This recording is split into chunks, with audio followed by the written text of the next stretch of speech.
This leads me to the most profound part of my own journey, the dreams.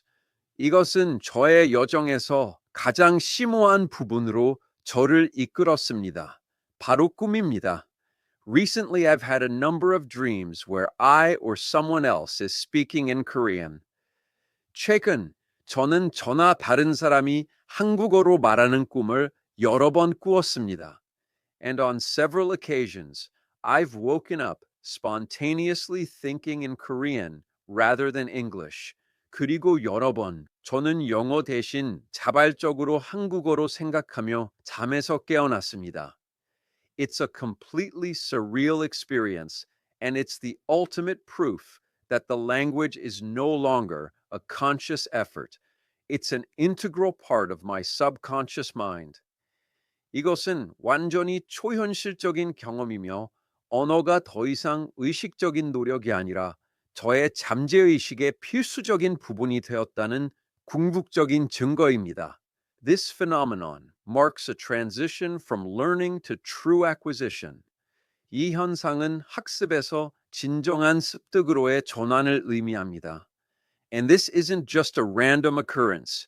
그리고 이것은 단지 우연한 일이 아닙니다. It's a widely studied phenomenon.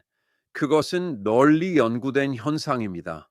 Psychologists and neuroscientists agree that when you start dreaming in a new language, 이 심리학자와 신경과학자들은 새로운 언어로 꿈을 꾸기 시작할 때 it's a profound sign of success. 그것은 성공의 심오한 신호라는 것에 동의합니다. One theory from psychoanalyst Sigmund Freud is that dreaming in a foreign language signifies a deep desire to improve one's knowledge of that language. 정신분석학자 지그문트 프로이트의 한 이론은 외국어로 꿈을 꾸는 것이 그 언어에 대한 자신의 지식을 향상시키고자 하는 깊은 욕망을 의미한다고 합니다. It is a positive and encouraging sign that validates the learner's journey and signals that they should continue their studies. 그것은 학습자의 여정을 확인시켜주고 그들이 계속해서 공부해야 한다는 신호를 보내는 긍정적이고 고무적인 신호입니다. Another theory suggests it's the ultimate biomarker of subconscious integration. 또 다른 이론은 그것이 잠재의식적 통합의 궁극적인 생체 표지자라고 제안합니다. When you dream, your brain is busy reviewing and consolidating the memories and concepts you've learned during the day. 꿈을 꿀 때 당신의 뇌는 하루 동안 배운 기억과 개념들을 검토하고 통합하는 데 바쁩니다. The fact that your dreams are taking place in your target language means your brain is actively processing the language in a natural, unconscious way. 당신의 꿈이 목표 언어로 진행된다는 사실은 당신의 뇌가 자연스럽고 무의식적인 방식으로 언어를 적극적으로 처리하고 있다는 것을 의미합니다. The experience of having dreams where you feel more fluid than in waking life is also explained by science. 깨어있는 삶보다 더 유창하게 느끼는 꿈을 꾸는 경험 또한 과학으로 설명됩니다. One theory attributes this to the loss of inhibitions and insecurities that are present during waking life. 한 이론은 이를 깨어있는 삶에 존재하는 억제력과 불안감이 상실되기 때문이라고 설명합니다. The brain's prefrontal area, which is responsible for self-judgment and reality checks, is deactivated during REM sleep, allowing the dreamer to experiment with language without fear of making mistakes. 자기 판단과 현실 점검을 담당하는 뇌의 전전두엽 영역은 REM 수면 중에 비활성화되어 꿈을 꾸는 사람이 실수를 두려워하지 않고 언어를 실험할 수 있게 합니다. This is similar to the feeling of increased confidence when slightly intoxicated. 이것은 약간 취했을 때 느끼는 자신감 증가와 비슷합니다.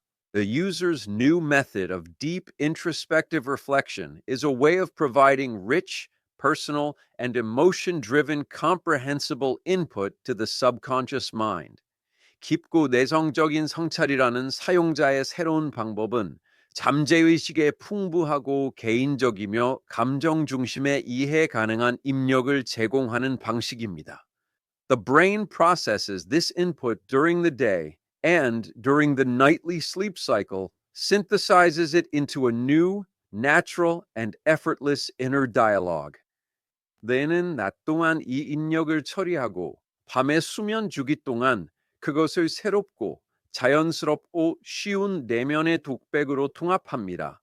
The dream becomes a tangible representation of this subconscious process, a powerful signal that the new language has moved from a conscious effort to an internalized part of their neural identity. 꿈은 이 잠재의식적 과정의 구체적인 표현이 되며 새로운 언어가 의식적인 노력에서 그들의 신경 정체성의 내재화된 부분으로 이동했다는 강력한 신호입니다. Now, as you continue on your journey toward fluency, you may eventually encounter what's known as the intermediate plateau. 이제 유창함을 향한 여정을 계속하다 보면 중급자 정체기로 알려진 것을 마주할 수도 있습니다. This is a phase in language learning where the initial rapid progress you made suddenly slows down. 이것은 언어학습에서 처음에 빠르던 발전이 갑자기 느려지는 단계입니다. It can feel like an endless trudge rather than an uphill climb. 오르막길 등반보다는 끝없는 발걸음처럼 느껴질 수 있습니다. You can reach a point where basic communication is possible, so the urgency to improve further just isn't there. 기본적인 의사소통이 가능해지는 지점에 도달할 수 있으므로 더 나은 발전을 위한 긴급성이 사라집니다. The complexity of advanced grammar and vocabulary can also feel overwhelming. 고급 문법과 어휘의 복잡성 또한 압도적으로 느껴질 수 있습니다. But there's a psychological reason for this too. 하지만 여기에는 심리적인 이유도 있습니다. American linguist Stephen Krashen proposed the effective filter hypothesis. 미국 언어학자 스티븐 크라센은 정서적 여과 가설을 제안했습니다. He explains that psychological barriers, or effective filters, can significantly impact our ability to acquire a language. 그는 심리적 장벽, 즉 정서적 여과가 언어 습득 능력에 상당한 영향을 미칠 수 있다고 설명합니다.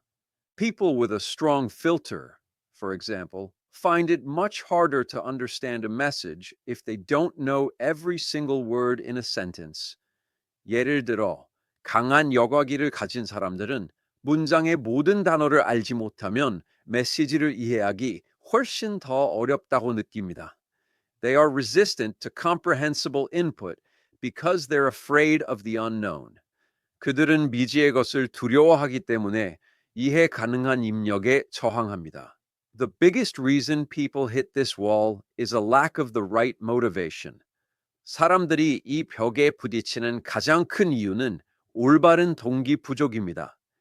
Maybe you're just in a perpetual state of wanting to learn a language, but don't have a real reason to do it. 어쩌면 당신은 단순히 언어를 배우기를 원하는 영구적인 상태에 있지만 실제로 그것을 해야 할 진짜 이유가 없을 수도 있습니다. Or maybe you have a fear of making mistakes, which can lead to negative self-talk and a lack of self-belief. 또는 실수하는 것에 대한 두려움이 있을 수 있으며 이는 부정적인 자기 대화와 자기 믿음 부족으로 이어질 수 있습니다. You might associate learning with discomfort because of a bad past experience. 나쁜 과거 경험 때문에 학습을 불편함과 연관시킬 수도 있습니다. The key to overcoming this plateau is to shift your mindset. 이 정체기를 극복하는 열쇠는 마음가짐을 바꾸는 것입니다. It's a critical phase where consistent, subtle improvements build the foundation for advanced fluency. 그것은 일관되고 미묘한 개선이 고급 유창성을 위한 토대를 구축하는 중요한 단계입니다. Don't think of it as stagnation, but as an opportunity to consolidate your knowledge and build confidence. 이를 정체로 생각하지 말고 지식을 통합하고 자신감을 구축할 기회로 생각하세요. The fastest learners don't tie their mistakes to their identity. They see language as a tool to play with. 가장 빠르게 배우는 사람들은 자신의 실수를 정체성과 연결시키지 않습니다. 그들은 언어를 가지고 놀 도구로 봅니다. This is where the power of curiosity comes in. 이것이 바로 호기심의 힘이 발휘되는 곳입니다. Curiosity is a remarkable trait that fuels our desire to learn, explore, and understand the world around us. 호기심은 우리가 세상을 배우고 탐험하고 이해하려는 욕구를 부채질하는 놀라운 특성입니다. It's not just a fleeting interest. It's a neuroscience-backed tool that strengthens memory, fosters engagement, and motivates students. 그것은 단지 덧없는 관심이 아닙니다. 그것은 기억을 강화하고 참여를 촉진하며 학생들에게 동기를 부여하는 신경과학에 기반한 도구입니다. Neuroscience shows that curiosity stimulates the brain's reward system, increasing the release of dopamine, a neurotransmitter associated with pleasure and motivation. 신경과학은 호기심이 뇌의 보상 시스템을 자극하여 쾌락과 동기와 관련된 신경 전달 물질인 도파민의 방출을 증가시킨다는 것을 보여줍니다. This creates a positive feedback loop, making learning more enjoyable and enhancing memory formation. 이것은 긍정적인 피드백 루프를 만들어 학습을 더 즐겁게 하고 기억 형성을 향상시킵니다. When curiosity is sparked, your brain goes into a state of heightened focus, where information retention is more effective. 호기심이 촉발되면 당신의 뇌는 정보 보유가 더 효과적인 고도로 집중된 상태로 들어갑니다. Curiosity is driven by what scientists call an information gap, the urge you feel when you encounter something novel or uncertain and want to find out more about it. 호기심은 과학자들이 정보 격차라고 부르는 것에 의해 추진됩니다. 그것은 당신이 새롭거나 불확실한 것을 마주했을 때 더 많이 알고 싶어 하는 충동을 느끼는 것입니다. This is a powerful motivator for learning. 이것은 학습에 대한 강력한 동기부여입니다. A person with a curiosity mindset has a better tolerance for ambiguity. 호기심 있는 마음가짐을 가진 사람은 모호함에 대한 더 나은 내성을 가집니다. They are more likely to consider difficulties as challenges rather than as threats. 그들은 어려움을 위협보다는 도전으로 간주할 가능성이 더 높습니다. This kind of intrinsic motivation, the desire for personal development that comes from an internal force, is what separates those who plateau from those who push past it. 이런 종류의 내적 동기, 내부적인 힘에서 오는 개인적 발전에 대한 욕구, 가정체기에 멈춰서는 사람들과 밀어붙이는 사람들을 분리하는 것입니다. Intermediate and advanced learners often show a high degree of this internal drive because the learning itself has become enjoyable and rewarding. 중급 및 고급 학습자들은 종종 이 내적 동기를 매우 많이 보여주는데 이는 학습 자체가 즐겁고 보람 있는 일이 되었기 때문입니다. So, how do you tap into this? 그렇다면 어떻게 이것을 활용할 수 있을까요? You do it by creating a safe environment for experimentation where mistakes are not seen as failures, but as valuable learning opportunities. 실수를 실패로 보지 않고 귀중한 학습 기회로 보는 실험을 위한 안전한 환경을 만듦으로써 가능합니다. Mistakes and errors create an information gap, and the process of resolving that gap fuels curiosity and drives further exploration. 실수와 오류는 정보 격차를 만들고 그 격차를 해결하는 과정은 호기심을 부채질하고 더 나아가 탐험을 이끌어냅니다. Now let's put all of this together into a practical study, practice, and implementation plan. 이제 이 모든 것을 실용적인 공부, 연습 및 실행 계획으로 통합해 봅시다. The goal here is to create a routine that is flexible enough for individual discovery and variation, but structured enough to ensure consistent progress. 여기서의 목표는 개인적인 발견과 변화에 충분히 유연하지만 일관된 발전을 보장할 만큼 충분히 구조화된 루틴을 만드는 것입니다. Step 1. Reassess your goals. 1단계, 목표 재평가. If you're feeling stuck, the first thing to do is take a step back and reassess your goals. 만약 당신이 정체기에 있다고 느낀다면 가장 먼저 해야 할 일은 한 걸음 뒤로 물러나 목표를 재평가하는 것입니다. The goals you had at the beginning of your journey may no longer be relevant or challenging enough. 여정의 시작에 가졌던 목표는 더 이상 관련성이 없거나 충분히 도전적이지 않을 수 있습니다. Setting new, clear, and achievable goals will provide a renewed sense of purpose. 새롭고 명확하며 달성 가능한 목표를 설정하는 것은 새로운 목적의식을 제공할 것입니다. Don't set overly ambitious goals like become fluent in a week. 일주일 안에 유창해지기와 같은 지나치게 야심찬 목표를 설정하지 마세요. This will only set you up for failure and demotivate you. Instead, use the SMART framework. 이것은 당신을 실패하게 만들고 의욕을 꺾을 뿐입니다. 대신 SMART를 사용하세요. Make your goals specific, measurable, achievable, relevant, and time-bound. 당신의 목표를 구체적이고 specific, 측정 가능하며 achievable, 관련성 있으며 relevant, 시간 제한이 있게 time-bound 만드세요. For example, you might decide to learn a new set of vocabulary words related to a specific hobby you have, or you might commit to having a 15-minute conversation with a language partner once a week. 예를 들어, 특정 취미와 관련된 새로운 어휘를 배우거나 일주일에 한 번씩 언어 파트너와 15분간 대화하기로 결심할 수 있습니다. Challenging yourself with new topics like politics or technology is a great way to move out of your comfort zone. 정치나 기술과 같은 새로운 주제로 자신에게 도전하는 것은 안전지대에서 벗어나는 좋은 방법입니다. Step 2. Diversify your learning materials and methods. 2단계, 학습 자료와 방법 다각화하기. If your current study routine feels monotonous, it's time to shake things up. 현재의 공부 루틴이 단조롭게 느껴진다면 변화를 줄 때입니다. The intermediate plateau is often caused by a lack of variety in study materials. 중급자 정체기는 종종 학습 자료의 다양성 부족으로 인해 발생합니다.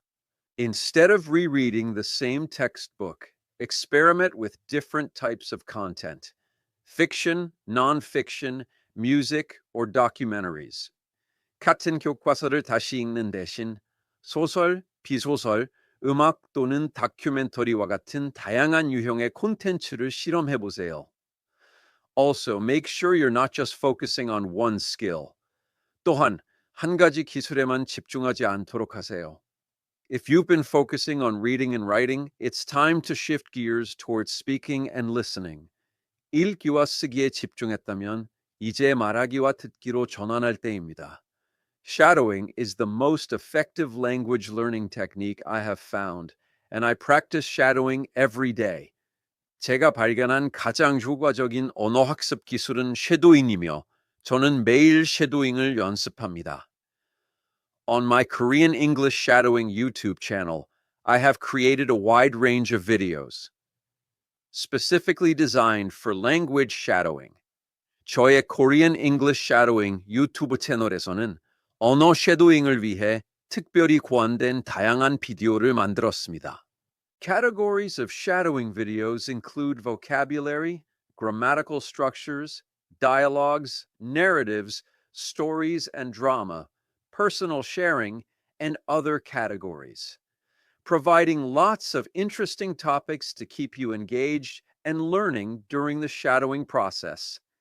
쉐도잉 비디오의 범주에는 어휘, 문법 구조, 대화, 서사, 이야기와 드라마, 개인적 공유 및 기타 범주가 포함되어 있으며 쉐도잉 과정 동안 당신을 몰입시키고 학습하게 할 흥미로운 주제들을 많이 제공합니다. I have also provided several instructional videos teaching you how to get the most out of your shadowing practice. 또한 쉐도잉 연습을 최대한 활용하는 방법을 가르치는 여러 교육 비디오를 제공했습니다. Step 3. Create a space for curiosity. 3단계. 호기심을 위한 공간 만들기. Most importantly, you need to create a non-threatening environment for yourself. 가장 중요한 것은 자신을 위해 위협적이지 않은 환경을 만들어야 합니다.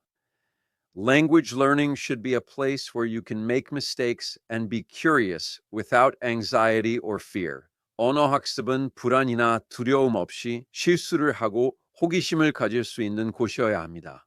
Avoid negative self-talk and remind yourself that every error is simply an opportunity to learn and grow. 부정적인 자기 대화를 피하고 모든 실수가 단순히 배우고 성장할 기회라는 것을 스스로에게 상기시키세요. When you find yourself struggling, instead of getting frustrated, ask yourself these questions. 자신이 어려움을 겪고 있다는 것을 발견했을 때 좌절하는 대신 스스로에게 이 질문들을 해보세요. How can I turn my frustration into a learning experience? 어떻게 이 좌절을 학습 경험으로 바꿀 수 있을까? Why don't I know this? 왜 나는 이것을 모르는가? How can I approach this learning from a new perspective? 어떻게 이 학습의 새로운 관점으로 접근할 수 있을까? These questions can activate your curiosity and turn a moment of frustration into a moment of discovery. 이 질문들은 당신의 호기심을 활성화시키고 좌절의 순간을 발견의 순간으로 바꿀 수 있습니다. This is the essence of play. When you play with a language, you stop seeing it as a task and start seeing it as a tool for fun and self-expression. 이것이 바로 놀이의 본질입니다. 언어를 가지고 놀 때 당신은 그것을 더 이상 과제로 보지 않고 재미와 자기 표현을 위한 도구로 보기 시작합니다. The journey to thinking in a new language is a complex and deeply personal process that is far more than a simple academic exercise. 새로운 언어로 생각하는 여정은 단순한 학문적 연습을 훨씬 뛰어넘는 복잡하고 깊이 개인적인 과정입니다. The experiences of a learner who moved from a frustrating external focused method to a powerful introspective one illustrate a fundamental truth. 좌절스러운 외부에 초점을 맞춘 방법에서 강력하고 내성적인 방법으로 옮겨간 한 학습자의 경험은 근본적인 진실을 보여줍니다. Fluency is achieved not through mental translation, but through a profound and holistic transformation of the self. 유창함은 정신적 번역을 통해서가 아니라 잘 심오하고 총체적인 변형을 통해 달성됩니다. For those on this journey, the evidence is clear. Embrace a holistic approach. 이 여정에 있는 사람들에게 증거는 명확합니다. 총체적인 접근법을 받아들이세요. Move beyond a simple focus on vocabulary and grammar. 단순히 어휘와 문법에만 초점을 맞추는 것을 넘어서세요. Build a personal relationship with the language. Use it to explore your inner world and trust the subconscious process. 언어와 개인적인 관계를 구축하고 그것을 사용하여 내면의 세계를 탐험하며 잠재의식적 과정을 신뢰하세요. The destination is not just fluency, but a new, more multifaceted sense of self. 목표는 단순히 유창함이 아니라 새롭고 더 다면적인 자아의식입니다. The journey of thinking in your target language is, in fact, the journey of becoming a new version of you. 목표 언어로 생각하는 여정은 사실 새로운 버전의 당신이 되는 여정입니다.